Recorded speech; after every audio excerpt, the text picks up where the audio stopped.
go ahead and just get started. All right, well, thank you everyone for joining us this evening for our drought monitoring webinar series. We have been providing a webinar each week that started from June 16th through the mid-July, but we had to postpone our last presentation to today, which is August 22nd. So today we will be concluding with the Navajo Nation climate change adaptation. So before we do get started, I'll go ahead and go over some webinar logistics. This webinar will be recorded and it will be posted on our NSA website and the Southwest Drought Learning Network website as well, Southwest Climate Hub, and the NSA YouTube and Facebook page. So during the presentation, you may enter your questions in the chat. Afterwards, after the presentation, we'll have a Q&A session. So at that time, you are more than welcome to raise your hand to ask a question, or you can also provide it in the chat box. We also have a survey poll at the end. So for the survey poll, we would really like to gather you guys' input, as it's very important to us to see how this information provided to you all is helpful. And do include any additional comments. So we're also here to assist you, so thank you. And with that being said, we'll go ahead and go into introductions. So the Drought Monitoring Webinar Series is a collaborative effort with our guest speakers and Drought Learning Network, Navajo Sustainable Agriculture Project, and the Southwest Climate Hub. With that being said, I'll go ahead and introduce our project. The Navajo Sustainable Agriculture Project is a New Mexico Cooperative Extension Service initiative and delivered in collaboration with our project partners. And that would be the Dene College Land Grant Office and COPE, which stands for Community Outreach and Patient Empowerment Program. Our project is funded by the USDA Outreach and Assistance for Socially Disadvantaged Farmers and Ranchers and Veterans and Farmers and Ranchers Program. The goals of the NSA project are to improve the operations, profitability, and sustainability of socially disadvantaged Navajo farmers and ranchers and veteran farmers and ranchers programs. Ranchers. And this will include increasing our producers' knowledge and access to available programs and technical assistance provided by USDA programs. And that would include NRCS, FSA, R&D, RMA, and other programs that are alike, which is Navajo Nation Department of Ag, the AIF, and even the COPE program. And we also encourage the increase of local production and consumption of fresh fruits and vegetables and healthy foods by Native families and individuals through our gardening programs. So the way we accomplish these goals, that the NSA project is committed to providing our producers with agriculture workshops. We also provide weekly webinars, and those webinars are then recorded and put onto our Facebook page and our other social media platforms. We also have monthly newsletters that will consist of our resource fairs, our upcoming events, and any of the USDA applications and programs that are currently open. And we also started our field day and demonstrations this past 2 weeks right now.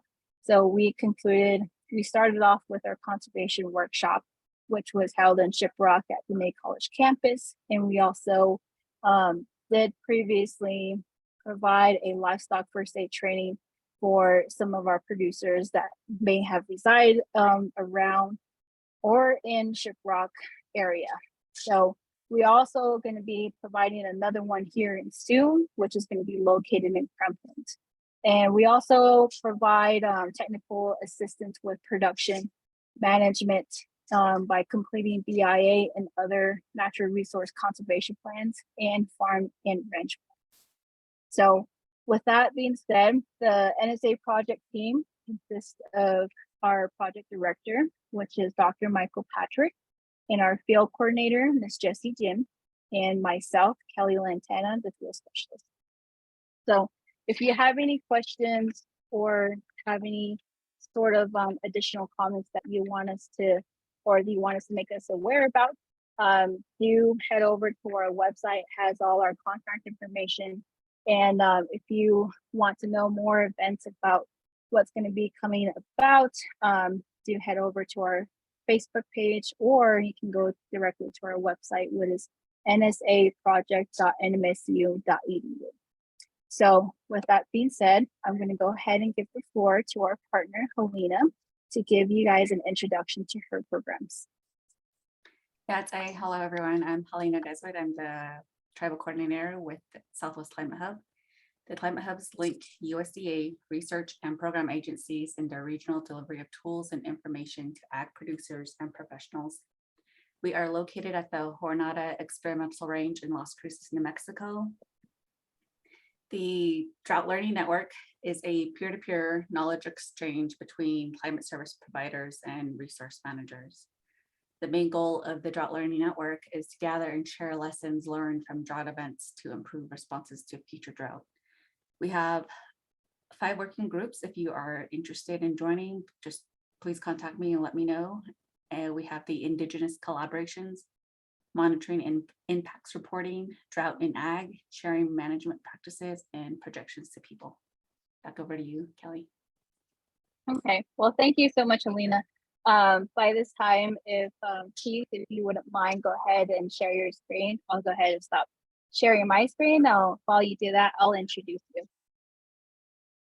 Okay, well, like I said, good evening, everyone. Thank you all for joining us. And our presenter here today is Keith Howard. He is employed with the Navajo Nation Department of Fish and Wildlife Climate Change Program as a wildlife technician. One of his main focuses is to provide information on climate change and how it is impacting the Navajo Nation and its people. So without further ado, I'll go ahead and pass the floor on to Keith Howard.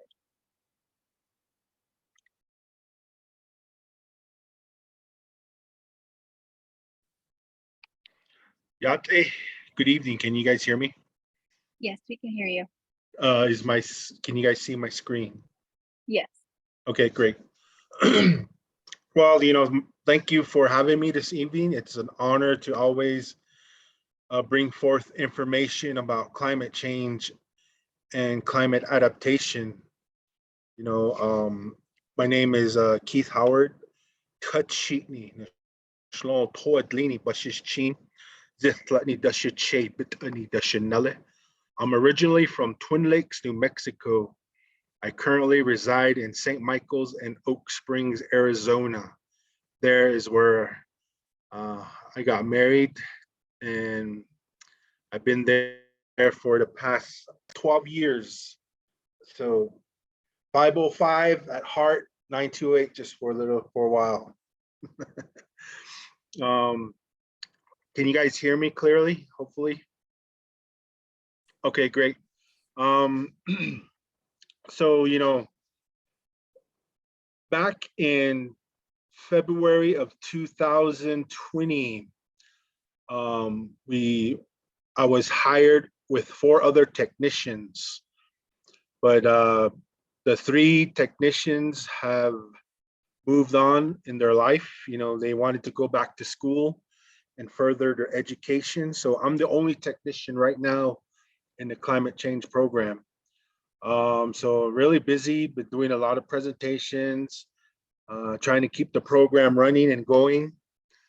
But we're going to be advertising for technicians when the fiscal year 2023 comes with the Navajo Nation, which ends in September and starts in October 1st, the new fiscal year. So hopefully we'll have some more technician, maybe a biologist on hand to help us with help our program with some of these technical issues in relation to climate change.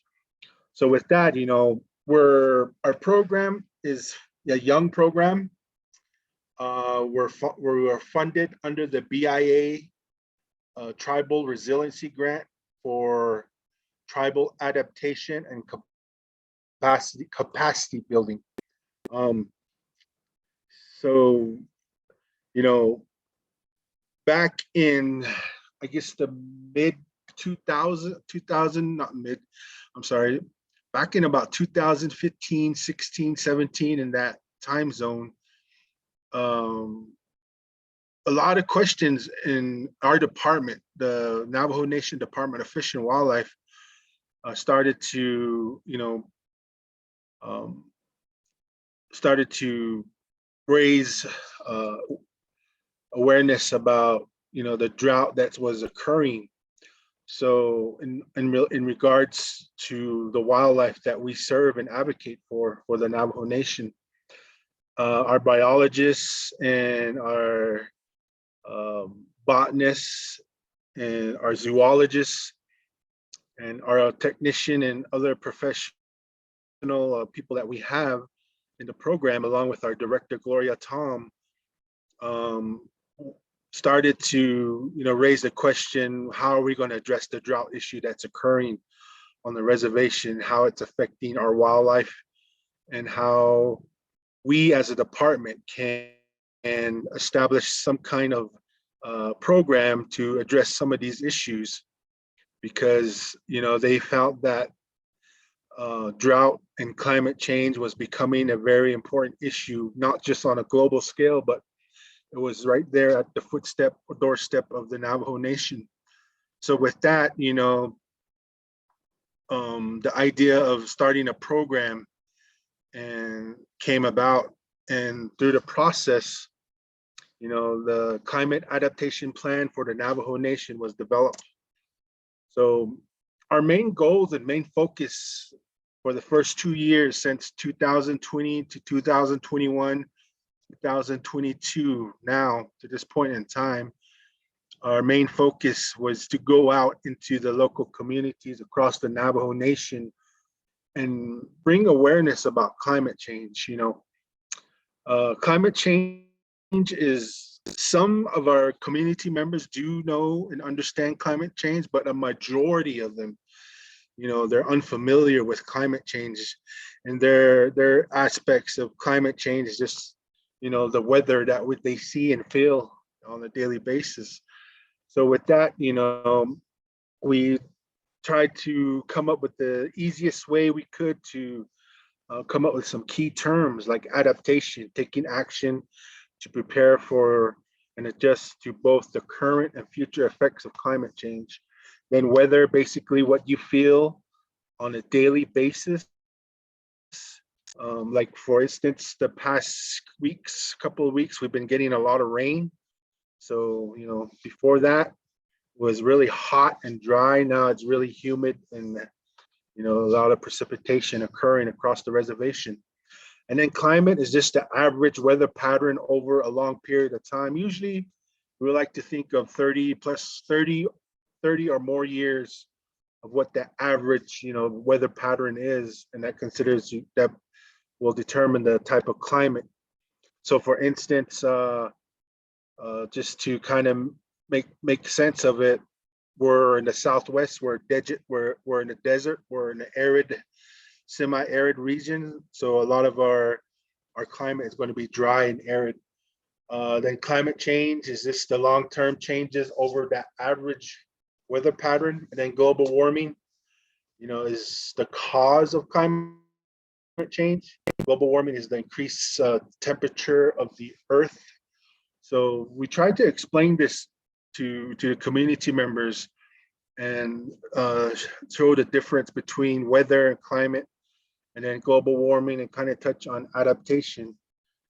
And so with that, we come up with a graph here that we like to use, and it shows from the late 1800s to the early 2000s a kind of rise in the global temperatures on an average basis. So with this, we explained to the community members, or during our presentation, it's kind of shows like we're all at a 98.6 degree average body temperature for a human being. So if we go up 2 degrees, we go into the hundreds, and then we start to feel sick. So we kind of, emphasize that, and saying that, when this temperature rises by even 2 degrees, the planet starts to feel sick. And then, things start going into motion. You know, there's a cause and effect. Because of this warming trend, you know, the ice caps, you know, they melt, they release water into the ocean currents, which we all know the currents are the driving force of the weather patterns across the world. So, you know, this cooling flood of cold water into the warm ocean currents allows stronger storms to occur, as more hurricanes, drier trends, weather trends, depending on where you are in the biosphere of the earth, I guess you could say. So, you know, with that, and then we talk about greenhouse effect. You know, what are some of what causes this global warming? What's causing the earth to increase by that 2 degrees, maybe even 3 degrees now? You know, it's the carbon footprint that human beings leave behind. You know, we're all consumers. Right now, you know, we're sitting at our desk, we're looking at this plastic TV or this plastic laptop. We have our phones with us. We have our glasses. We're consumers. We buy a lot of synthetic man-made products. How are those products being made in these major or industrial factories? And energy is needed to produce these items that we need on a daily basis. And all that energy, you know, turns to carbon, and that carbon gets released into the atmosphere. Also, you know, all the vehicles we have, trains, planes, automobiles, even energy or electricity production, energy production, even farming, you know, tilling and plowing the earth releases that stored carbon that's in the ground. And when we do that, we release that carbon up into the atmosphere. Then we have these huge feedlots. When these animals, these cows, they go to the slaughterhouse, they fatten them up, and then these feedlots, you know, they release methane. The cows, you know, through, you know, their how they, I guess, only way I could say is how they like fart and stuff like that, burp and so forth. The methane gas is released, and the methane gas is it's like wearing a wool jacket. You know, it's very it really insulates the heat. Carbon, on the other hand, is just like maybe a light windbreaker to maybe a kind of a medium thick jacket. But the methane is the one that, you know, really holds the heat into the earth. So, you know, that's how we like to try to explain it to our community members. So here's a, you know, pie graph breaking down some of the percentages of the gases that are released in the atmosphere through our carbon footprint. Carbon dioxide, 65%. Methane, then second highest, 16%. And, you know, the other gases like nitrous oxide and other fluorinated gases. And then if you even, you know, break that down into the economic sector, you know, buildings that are in the cities, wherever, communities, is 6%. Other energy like natural gas and so forth, 10%. And then of course transportation, 14%. And then industry, you know, I was talking about how we manufacture a lot of things, and 21%. And then 24% is, you know, agriculture, forestry, and other land uses. That could include clear cutting. You know, we all heard, I know some of us probably heard about how the rainforests are being clear cut, you know, things like that. And then natural disasters like wildland fires, they burn up a lot of the forests. So, you know, all that carbon gets released into the atmosphere. Again, going back to production of, you know, meat production. And then of course, electricity, you know, the driving force of all that we do in life, you know, electricity, we depend on electricity for power. So with that, you know, we come back to the Navajo Nation. That first part was more of a global scale. So we come back to the Navajo Nation, and we ask ourselves, what is happening in your community, in our community? Take a moment to think about that. What do you see in relation to climate change and the impacts it has in your surrounding community? For instance, we would see a lot of the natural earth dams that once hold water dry. We're finding and noticing that a lot of our community members are having a hard time, finding water for their personal use. On average, about 35% of the Navajo Nation people have no running water, no electricity.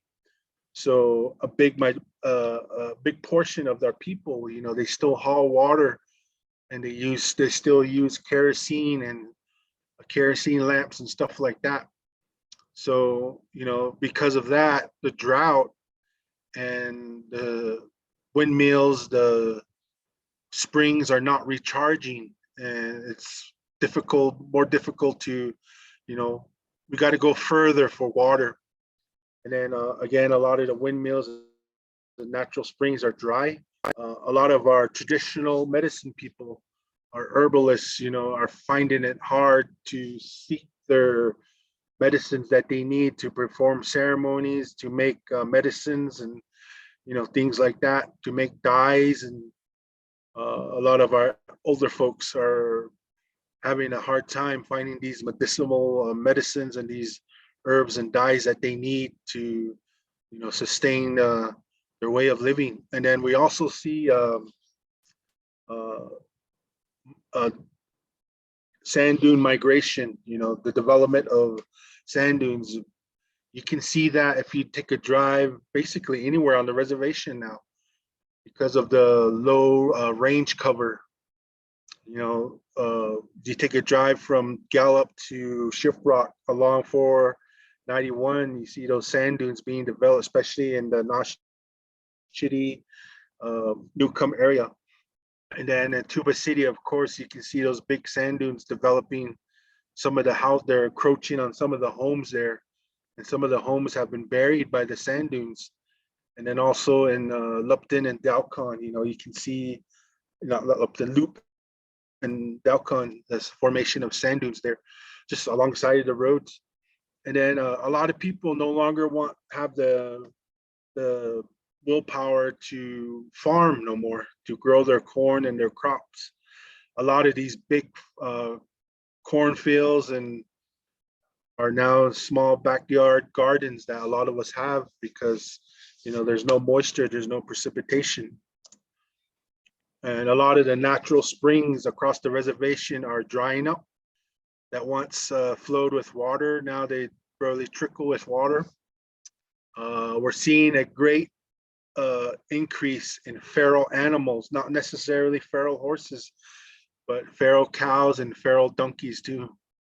A large increase in feral animals. And back in 2016, the Navajo Nation Fish and Wildlife Department did an aerial survey of free-ranging horses, and they did transects flights across the reservation. And just doing that, they counted about 40,000 free-ranging horses. Now, and that was back in 2016. Now, 5, 12 or 6 years now since then, I'm pretty sure that number has doubled with the feral horses, and also now the cows, and we're seeing a lot of feral barrels, donkeys out there. A lot of people can't afford to, take care of their animals, so they let them out. They don't want to sell them. They want to, keep them and, give them that chance to survive. So they let them out and let them free graze. And when they do that, they, produce offsprings, and those become feral and wild. And then the biggest impact that we as a department, try to stress across is the snowpack in the high elevations and into the valleys and canyons of the reservation. We no longer see the snowpacks, the big snowfalls that occur. If it does snow, it's usually in December or January, and it's only like 1 to 3 inches if we're lucky. We no longer have that 2 foot, 3 foot snow pack that used to fall, in Winter Rock or in Twin Lakes where I'm from. That was when I was growing up, that was an average winter. We would have 2 feet of snow. Now we only have a slight dusting. And then going up into the mountains, you couldn't go up there. The snow drifts were huge. So, that's one of the biggest contributing factors to the drought is the snowpack, no more snowpack. And then the sheep there is just basically, going back to what I was saying, that we can no longer afford, to take care of our livestock. So we sell them, we let them out and let them free range and roam and stuff. And then illegal dumping also plays a big part, in how it affects the land, because the land is already in stress due to overgrazing, due to drought. Now we're going and taking our trash to the ditches and to the arroyos and just dumping them there. And, those trash, they have chemicals and they produce a concept we like to phrase as trash juice. And that trash juice percolates into the soil, damaging the soil, contaminating the soil. And sometimes it gets into the groundwater too. And then also a lot of our wildlife have migrated off the reservation. Once when I was young, growing up, I used to do a lot of hunting with my uncles and my dad, and we would always get a tag and we would always harvest our deer. And now I haven't get drawn for a deer in almost 6 years. It's really hard, because there's not enough tags no more. Back in the day, there would be like over 200 tags for a unit. Now there's only 20 tags, 25 tags for a unit. So that number has really declined. That's because our wildlife have migrated off the reservation.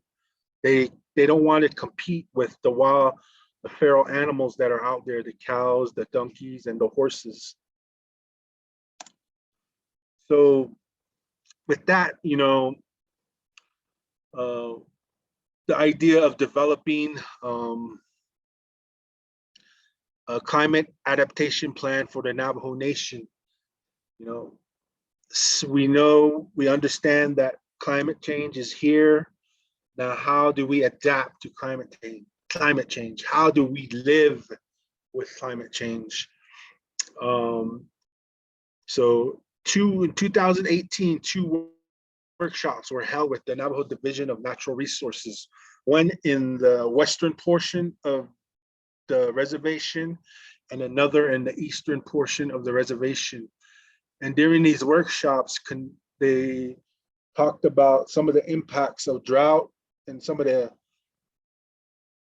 effects of climate change. And these workshops consist of Division of Natural Resource employees, elected land board and grazing officials, chapter officials, and other professional people of the Navajo Nation. And they talked about, some of the effects and impacts that are being felt on our resources on the Navajo Nation, our forest lands, our animals, our water, and just basically the land itself on the reservation. And with that,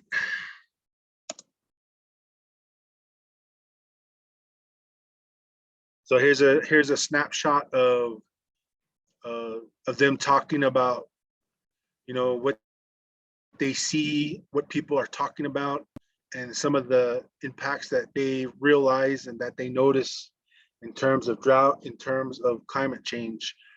You can see the poster boards on the wall. And, that's our director there, Gloria Tom, and talking with the people and going with the Q&A back and forth discussion of climate change impacts and the effects of drought. So from that, a list was generated from this meeting, this workshop, to produce the climate adaptation plan for the Navajo Nation. A list was generated, and a popular vote was done to shorten that list from, I think it was 16 to 6. And they felt at that time that water was 1, feral horses was 2, 3 was communication, 4 was enforcement and compliance, 5 was air quality, pollution, and illegal dumping, 6 was grazing management. They felt that these were the priorities, the natural resource priorities that needed to be addressed during that time. And from that, they developed a booklet, the Climate Adaptation Plan for the Navajo Nation in 2018. It was published, and in 2019, it was submitted to the council. The council voted on it and passed it. And now we use this booklet as a resource to address those issues that, that they voted on and that they talked about and that they prioritize. We like to stress that this booklet is a living document, and we also stress that it can be changed. Maybe horses might need to go to number 1 or number 3 or number 6, and shift things around, or maybe take something out, and that's maybe we need to put in soil conservation or land assessment. Some of these things that forestry measurements, other things that are being impacted by climate change, and how can we live with these effects. So with that, the booklet goes into detail, like priority point 1, water. Some of the vulnerabilities were outdated regulations, poor communication with Navajo and non-Navajo entities, and just basically the lack of expertise in how to address some of these issues related to water conservation, water quality, and then the goals that were thought about and that were of concern were to adjudicate water rights, to introduce a recycling program for water, water conservation, water quality, having water for our future generation, having clean water for our future generations, our grandkids to use, and then preserving the watersheds and headwaters across the Navajo Nation. We all know that little spring out in Lukajukai going up to Buffalo Pass that comes out from the rocks right there and spills on the road and travels down the road. That should be something that we should really consider, fixing and taking care of and preserving. And then there's another spring up in going up to Whiskey Lake. I don't know if some of you took that road from Mexican Springs up to Whiskey Lake, and there's that area that's really muddy along that fence line. And there's another natural spring there. We're just driving all over that natural water spring, that watershed there, or headwater. We should try to preserve that. So those are some of the things that they talked about and that they were concerned about. And then educating our people, educating our newly elected leaders and officials, and exchanging information with people leaving the Navajo Nation and coming on board with the Navajo Nation, and then having some kind of statistic data reporting system. During the drought tour with the Navajo Nation Council delegates, water resource, Carly McCollin talked about how the Navajo Nation is a black hole in relation to climate data. There's no statistics, there's no data on water that the Navajo Nation uses and has. And it would be great to have this type of data so we can bring funding to the Navajo Nation using these particular data, And one way he thought that would be a great way was to have these weather stations in place all across the Navajo Nation. One weather station, a nice weather station, costs us about $50,000 to $60,000 to install, but you can have real-time data where whatever, like all this rain that we were getting the past month, we could have data on that, how much was dropped, how much left the reservation, how much stayed on the reservation. That's the type of data that these weather stations and these stream gauges, collect. And then going to feral horse, this was a very sensitive topic because of, the sensitivity of the horse. Horse is sacred to the Navajo people. We were the very first horse culture, going back into history. The Navajo people, the Southwestern tribes were the first horse culture people. They learned to work the horse, live with the horse. There's a lot of horse ceremonies and horse songs that were created from our medicine people. So this is a sensitive topic when we start talking about horses. Some of them, we get a lot of feedback saying, leave them alone, don't bother them. But what we're trying to stress is that horses, they eat a lot of vegetation, more than sheep, more than cows combined, and they tear up the terrain, and they encroach on wildlife and push out the wildlife. I try not to be mean or any way, but this is just some of the facts that they have, the pressure that they put on the land. So how can we address this sensitive issue? Horse roundups, horse adoption programs. Maybe it's a very sensitive, touchy subject, also a very difficult one to address. Going back to the 2016 aerial surveys, 40,000 free-ranging horses during that time. 6 years ago, that number has probably doubled now to this day. So imagine close to 80,000 horses free-ranging on the reservation right now. You go anywhere now, you see herds of horses, and then you see a lot of these horses, trying to drink, eat grass that ain't there, water that's not there, Communication is another issue that they felt was of great concern, one of the bigger ones being the translation of Navajo to English and then from English back to Navajo. And how do we translate some of these terminologies like global warming, climate change, feral horses, and then keeping that communication going, like I was saying earlier,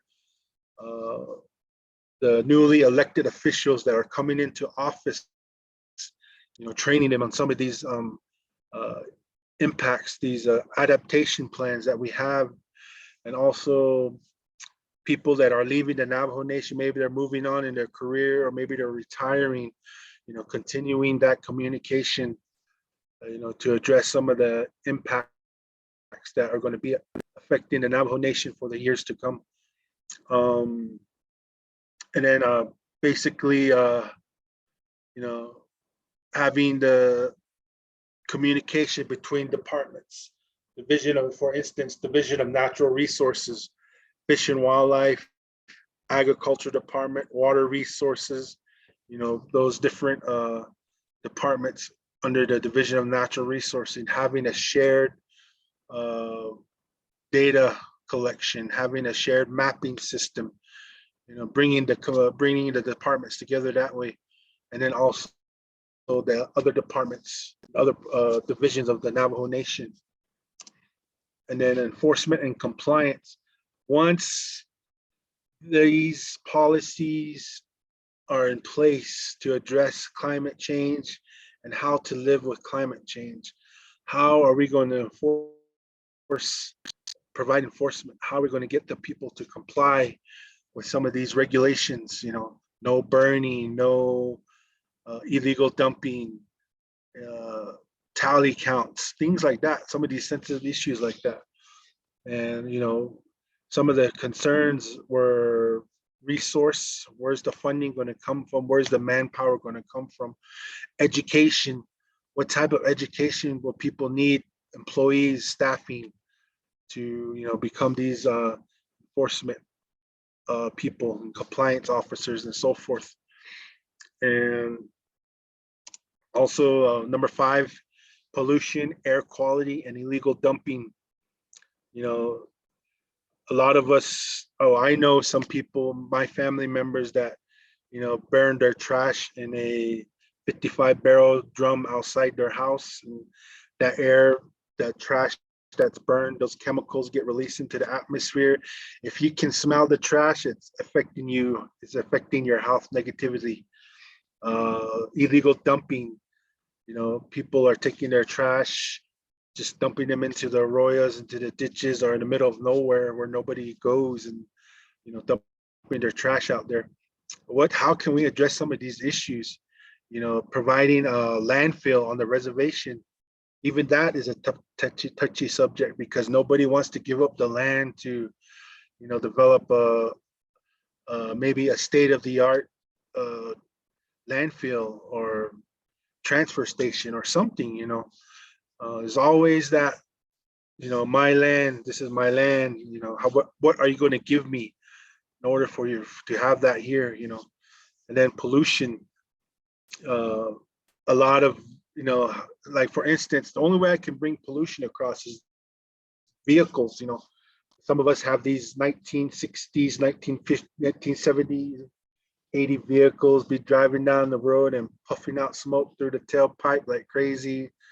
And that's a form of pollution. Even just burning your trash is a form of pollution. A lot of families have homes that don't have septic tanks, but they do have running water. They just release that water into a little lagoon, and all the chemicals in there too, and the animals get into it and so forth. So the goals, a lot of the goals that are in place is one that kind of caught me off guard, that they stress was introducing a carbon tax on the Navajo Nation. I don't know how that's going to fare with people. Shoot. So, some of these ideas are really far-fetched and out there. So, but those are maybe that's what it's going to take to address some of these issues. And then here's another very sensitive priority, grazing management. Because of the amount of domesticated animals that we have on the reservation, we all have or know somebody that has sheep, horse, cows. Are we in compliant with our grazing carrying capacity of the land? Are we exceeding that? The mention of livestock reduction is very touchy with people because of the early 1930s and what our people went through. The forced reduction of their lives, their sheep, their cows, and their horses. So what's a better term? Maybe downsizing. And maybe how can we do that? How can we encourage people to, bring their herds down, to allow their land to rest so the vegetation can come back? So, with that, we know we're getting a lot of rain. It's a blessing. Yes, I welcome it. We need more of it, but also we need that snowpack to hit the reservation too. So what I like to say to people, is that all this rain that we're getting right now, you got to think of it as a $100 deficit. You're $100 in the red with your bank account. All this rain we're getting is about $20 worth. You put that $20 into your bank account, you're still $80 in the red. You're still short $80. So we need more rain, we need more precipitation, and we need that vegetation to grow, because that's what's going to cool the environment. That's what's going to help the water to be absorbed like a sponge into the soil, giving it time to percolate into the soil instead of just flash flooding off the reservation. We saw all those videos of the floods on the reservation. That's because there was no vegetation to hold that soil down or to hold that water, to allow it to slow that water, to allow it to percolate. And those houses, those vehicles, those in those flood zone areas, they all got buried in sediment because there's no vegetation to slow that water. And the vegetation cools the earth, so when it rains, it actually will rain. But before, when there's no vegetation, the sand is just barren. The ground is just barren with sand. It's so hot that when it tries to rain, it evaporates before it even hits the ground. So if you can notice that difference right now, it's cooler because there's a lot of vegetation. The reservation is really green right now. So if we can have that continue for the next 3 to 4 years, we'll probably be out of this drought. But again, like I was saying, we also need that snowpack to occur to that snowpack. When the snow melts come and the water starts to, it melts, the snow allowing that water to percolate into the ground, recharging the aquifers, recharging the water table, recharging the springs and so forth. So we need that snowpack to occur. And what can communities do? Community implementation, participation, from everyone is key for this plan to succeed. We all need to make a difference. We all need to make choices in order to tackle some of these issues. The government itself cannot do it alone. It's going to take individuals like you and me to make a difference. What am I doing at my home? I winterize my home, buying 4 mil clear plastic, during the winter time, and stapling that on my window in a really nice way so I can reuse it where I don't have to buy a new one. And then caulking your windows, your doors, the cracks, and sealing up those things. Getting LED light bulbs, low flow toilets, energy efficient water heaters. I've installed all those in my home, and believe me, my electricity bill went from $200 to only $83 just doing that. It works. Community taking action to accomplish goals will greatly help. The community members need to look at their communities and prioritize what needs to be tackled. Maybe illegal dumping, maybe feral horses, maybe water, whatever the issue is, they'll set those goals, and the community leaders will determine which to complete first. And then again, this plan is a living document. There was always room for revisement, making changes and adding or taking something out. Maybe something ain't working, we can change it.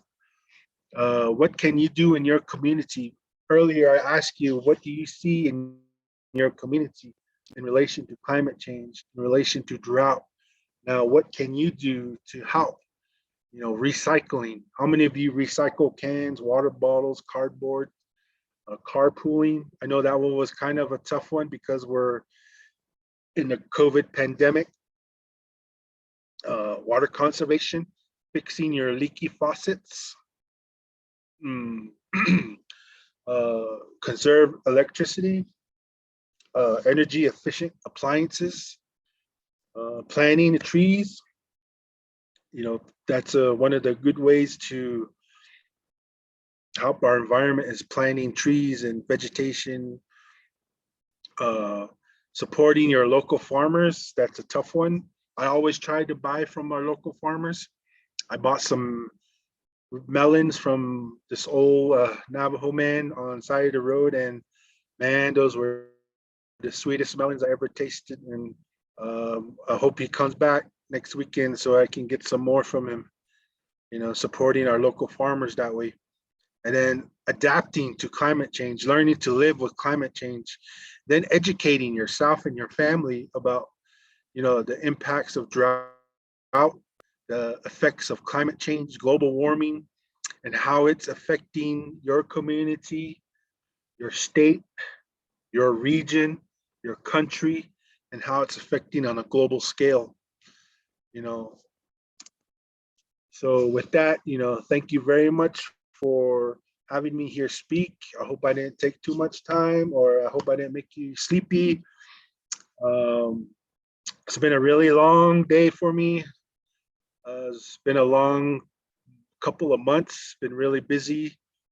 So before we had Gabriel, Sam, Nicholas, Chile, and Janelle Hosea, but they all left. They went to further their education, which is always a good thing. I wish them well. And then there's myself that's left. Hopefully I will have some more technicians on board and a biologist. And also, visit our website, NavajoClimateChange.org. Look for updates. Right now, that is a slow update process on that, because Nicholas Chischili was the guy that used to take care of our website, but he left. So that became my project now. So every day I spend about an hour or so, going through the website, checking everything and making sure it's running smoothly, answering questions. We get people from all over the world looking at the Navajo climate change website and asking questions and so forth. Also, there's our office number, 871-6450. With that, thank you very much. Thank you, Keith. That's a lot of information, a lot of priorities. So from feral animals to enforcement, communication, educating, air quality, water, grazing management, you name it. So we'll go ahead and open this session up for questions. So if any of you guys have a question in mind, feel free to unmute yourself, or you can go ahead and insert that question in the chat box.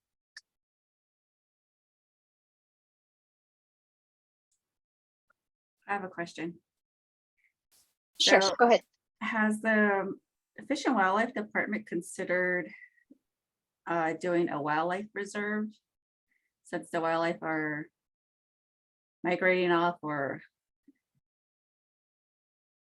how is that even an option, since there's all these feral animals out there as well? Yes, that's a great question. We are looking into the possibility of sectioning out an area for wildlife preserve, but the question is, where can we do that? Like I was talking about, the land status, the land issue is a very big, how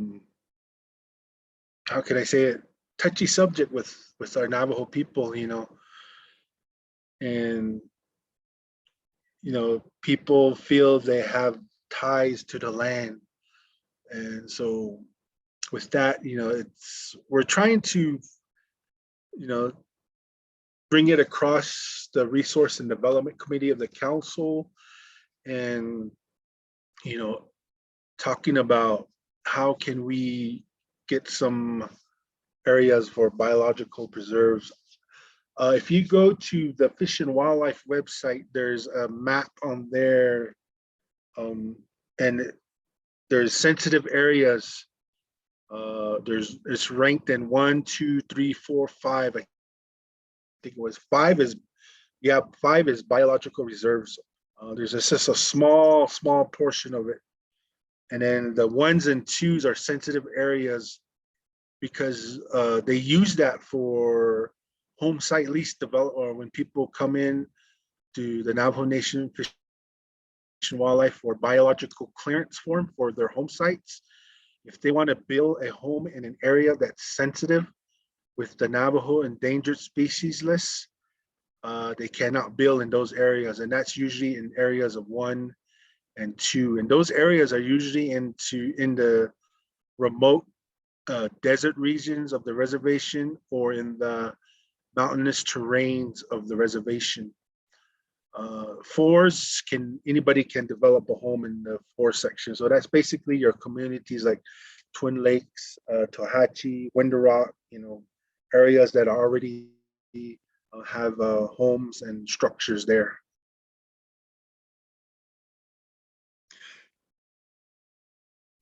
Any other questions? Good afternoon. This is Marge Lantana. I have comment and also question. You did bring up a lot of good information. I think it's due for an education again, because it sounds like it's been number of years that you had provided education. Did you say 2018 that there was a orientation provided to elected official, council delegate, RDC members? And I am a chapter official with the Nsa chapter. So forth, we're in our probably 2nd year, and we have not received any presentation, but something like this, like tonight, this presentation would have greatly benefit a lot of chapter officials and our Club C members and our permittees, and even any young people to get educated, especially in illegal dumping. So I really enjoyed your presentation. I guess I don't have a question, but the other thing too, the weather station. I did bring this up to the President Nez, that Navajo Nation does not have a weather station. And he kind of recommended to one of the RDC members to start thinking about it. But I think it sounds like your organization, Mr. McClennan, he's been doing some water, what do you call it? Water reading at the rain gauge at Pitt's headquarters. So maybe something huge like a weather station would be very helpful for the Navajo Nation and northwest corner of New Mexico, because all the rest of the New Mexico down south, east, southwest, northwest, they have weather station. So a lot of stuff you brought up, it means, oh gosh, it's an alert thing for us. And the enforcement as well. I think we have to have a lot of good enforcement from our lessors, because we're leasing from the Navajo Nation and from the government. And some of the people that run livestock, yes, they already have reduced their livestock, but very few probably have not. And we tend to have deteriorated, scarred up the whole rangeland. But it's only, I just see it, only a few people within the Eastern Agency, but the rest, I see a lot of good management going on. And I do see the enforcement needs to be done. So, but other than that, yay, your presentation is so interesting. And I would really recommend your program to reorientate the elected officials. So, but other than that, good presentation, Mr. Harwood. Yeah. Oh, thank you. Just to add to what you were saying, our program was funded for two years, so we're going to be making a transition into our third year. I applied for more funding to continue the program, but in this funding, I wanted to start restoration projects across the reservation, especially in the watersheds and the headwaters across the reservation, like I was talking about earlier. You know, preserving those areas and keeping people out of there so it can continue to grow and flourish. Also, in that program or in that funding that I applied for, I also asked for money to conduct 2 climate adaptation conferences where all this information can be readily available and have a conference type of pro event going on. Maybe the first annual climate adaptation conference of the Navajo Nation, and having it somewhere where people can attend and, you know, have these different classes on soil conservation, water conservation, feral horse, illegal dumping, you know, anything related to climate change, and basically whatever is on this adaptation booklet. So yes, thank you very much. And I think Loretta has a question. She has her hand up. Yes, good evening. I'm really pleased to attend this presentation that you have provided, and I agree with you regarding into the rainfall that we had received. It's beautiful. But you look at it also too is the overhead expense. And where I'm a lessee with the Navajo Ranch program, and I do have a business account, and I set up a funds for each month, so that way I can check on the management plan that I have to see if I have to reduce or either seek to reseeding. And we have several sections broken into our, we have several sections that's into a section, 4 section. And today they went back out there to do another measurement of what our last visit was in regard to the forage. And the problem that we have was the erosion. So now this weekend is, you know, from today's expense is out of our own expense, but this weekend is going to be from the business expense. So that means I have to pay a couple of laborers to correct the road erosion, the erosion. Other than that, there are, you know, there are plans are being made that we do have a sale to do in regard to our recent drop that we have, our crops. So I'm really glad I attended this session, and I agree with your feral horses. If they really believe in the traditional prayer that's part of their belief, they should have those livestock in their corral and pin them up. There's a lot of reports are being made of livestock on the road, and I was wondering, you know, will anybody hit them or someone would put in their back into the right-of-way fence. So I learned a lot from this, and we do have a rain gauge, and we did put one up today again. And the weather channel that I see from 4713, boy, they sure can they can show their pretty green map. But when you come down, that this has happened back in, I think it was in June, went back up there and it was pretty dry, and I just had to kneel down and ask for forgiveness that I was really seeking for at least one of our. We have 8 pond earth pond, and only one reach about at least 3/4, and that's where the herds were at. And I said I have to revisit and what plan we need to do for our livestock. And these are, the heritage that my late parents did, and we're moving forward with it.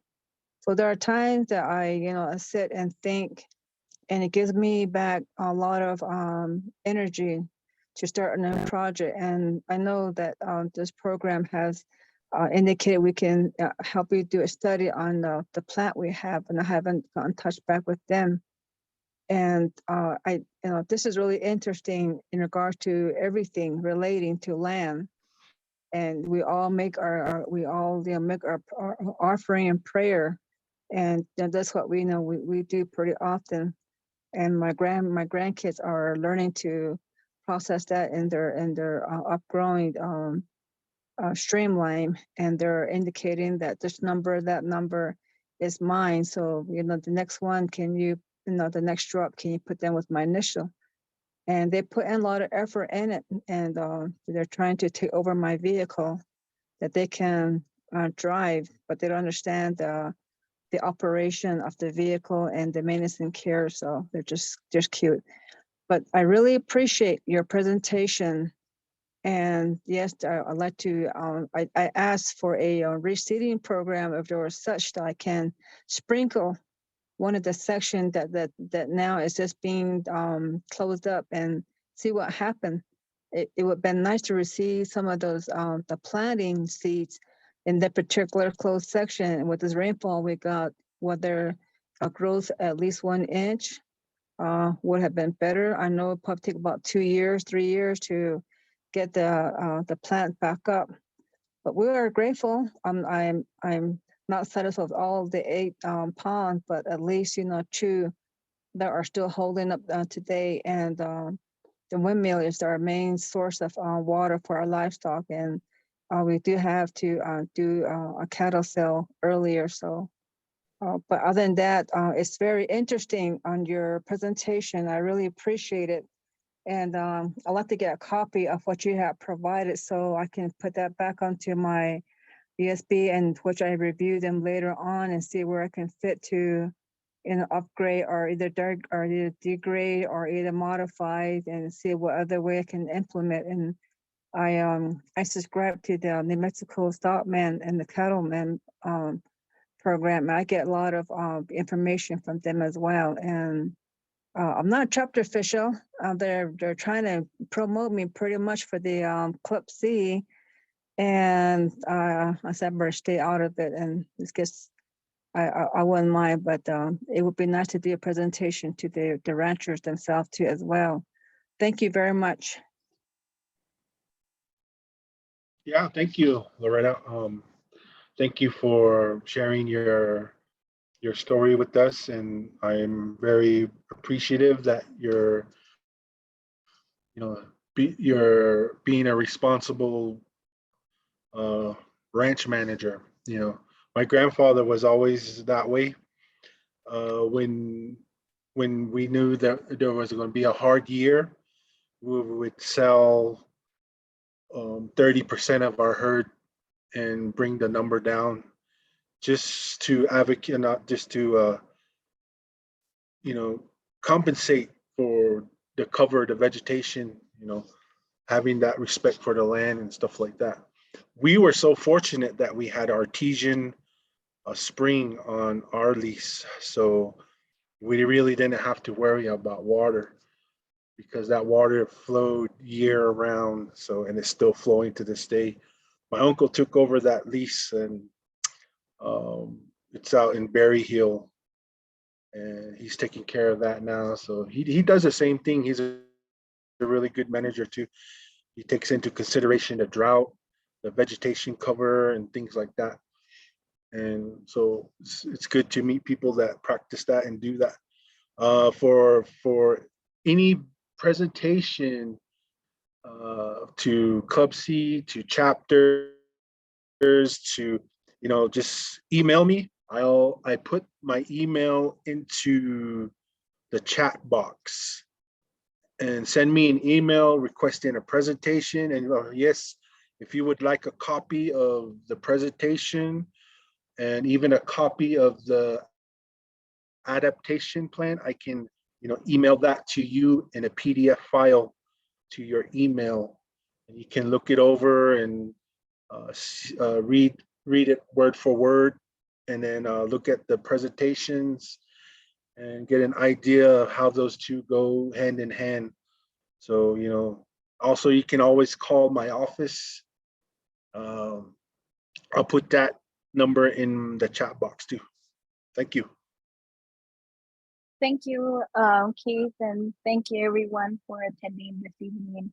A lot of great information you provided, from what needs to be done to what we can do in our community. So educating plays a huge part in our lives. We have to introduce, it's great that you introduced to us tips and options on how to use water efficiently, to recycling them, to protecting and preserve and restore watershed, and recycling, and how to basically what we can do in our community to start helping today. So that's great information that you have bestowed upon us. So we really appreciate it. And I know grazing management is part of that priority as well. And I see a lot of familiar names on here on the participants. They perhaps been here since we have started back in January, and drought management was part of our presentations, and I think educating a lot of producers and beginning farmers and ranchers on how to look at animals during drought. There's such thing as body scoring condition system that New Mexico State Extension veterinarians and specialists have been researching, and that was a great helping tool. And how to look at grasses from, is it severe drought, is it low to moderate grazing, if so, how many years with that area have to recover, maybe 2 years, maybe 5 or more, and so forth. So a lot of great information, Keith. Thank you. We really appreciate it. And I'm probably going to reach out to you to see if I can get a copy of that presentation. So all of our presentations are posted on our website and for everyone to view, so they can look back at it. With that being said, there's no other questions. We'll go ahead and pursue on. Oh, wait. Okay, so now I'm looking on the chat box. So we did get a question: when will you hear back about your conference proposal? Okay, well, that really depends on if the BIA Tribal Resiliency Program, you know, awards me that proposal that I applied for. If they do, and then most likely I would want to have this conference in 2025 or 2024. Because a lot of planning needs to take place to have I want this to be like a big conference and invite all these different people, and, you know, hopefully have a big event, because I think this is something that would really benefit a lot of our Navajo people, especially inviting a lot of the professional and elected leaders to come and attend this conference, to hear from our biologists, to hear from our conservationists, to hear from the people that work in these fields, and even our EPA about the illegal dumping. You know, the Navajo people, the Navajo programs, and the Navajo divisions that work in these particular fields, and how they can, you know, share some of the information they have in relation to climate change and climate adaptation, and also, you know, drought, and how is it impacting the Southwest region. You know, I'm not trying to be negative here. I'm just laying out the facts. Many scientists say that the Southwest were 15 to 20 years in a 50-year drought. So, again, going back to this rain that we've been receiving, it is a blessing. I welcome it and I pray for more of it. And also for the snow to come back. And hopefully in 2 or 3 years, if that will continue like the way it is, we should be getting out of this drought situation and doing a lot better on the reservation for our people. So yeah, so yes, just send me an email. My email is in the chat box, or give me a call. My phone number, my office number is in the chat box. And if you guys would like a copy of the presentation, a copy of the adaptation booklet, and even a copy of the drought tour, the RDC drought tour report, I have that too. I can send you a copy if you would like that. All right. Thank you, Keith. Okay, well, with that being said, we'll go ahead and close out right now. So I just want to thank everyone. Thank you, Keith, and the attendees who have joined us this evening for being with us this evening and learning more about the climate change adaptation presentation. So much appreciated. Join us next week on August 29th at 5:30 p.m. This is going to be on Monday next week for our next webinar, which is going to be presented by the Eastern Agency BIA. They're going to share their programs and updates and current projects that they're currently working on. So do tune in next week. They will share updates, like I said, from their department. So we hope to see you guys all next week. Like us and follow us on Facebook, where we post information about upcoming events, monthly newsletters, how-to videos, USDA resources and links. And like I have mentioned from the beginning of this webinar is being recorded. So you're more than welcome to go back to our YouTube page and look on the Southwest Climate Hub as well, since it's going to be on there, and view the entire video in case you have missed it, or someone may have missed it, or you can rewatch it just to educate yourselves even more. But thank you all for joining us this evening. If you have any questions or comments, feel free to contact us. On the screen here, we have myself and Jesse's email, and you also have Helena Deswood, who is also plays a big part in our webinar series. Her info is right there below. So thank you all, and I hope you guys have a good night. And just one thing before, okay, go ahead. We're going to be partnering again on 2 more webinars. It's going to be September 14th and 21st about Kokoro's network and how to join. And we're going to be doing a Four Corners weather and climate outlook again for the season. Thanks. Yes, that too. So all that information will be provided to you guys soon. But for now, thank you all, and you guys have a good night.